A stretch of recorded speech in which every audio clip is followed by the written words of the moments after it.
So Robert Adelson, Donna and Harvey's son, took the stand today, but there was something that he said that made me look to the left, look to the right, and say, you know what? Let me ask the people what they think about this, because what? Donna let him know that tragedy occurred, and this is what happened. Like, tragedy here, please call. And are these from Donna Adelson? Yes. Okay. So were you able to call her that morning from the conference in Chicago?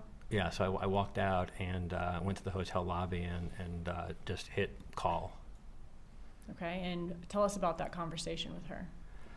So it's one of those moments that you'll just remember forever. So I remember being in the lobby of the Westin, and I assumed something terrible had happened, and but I wasn't ready for it. She said, so we just want to let you know that Danny's been shot, and they took him to the hospital, but he didn't make it.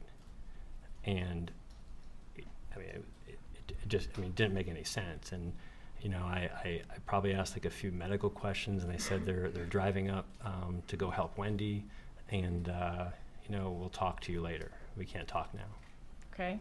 Was she crying in that conversation? Not Donna in the conversation. Sir? No, she was not. Okay.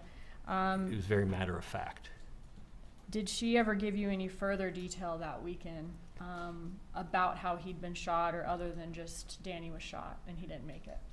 I think it was the next day. So the only really other time that I spoke with him that weekend, I was in the airport going home, like Sunday afternoon. So it was definitely the next day, and it was the first time I could actually have any kind of conversation. And one of the things that she told me is, it bothered me, but I didn't have any other details about. But she said that, someone went to the front door and said, "Are you Dan Markel?" and then shot him.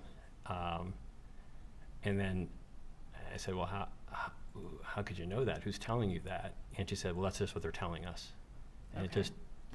So she said someone told her that someone knocked on Danny's door, said, "Are you Dan Markel?" He said yes, and the shooter shot him.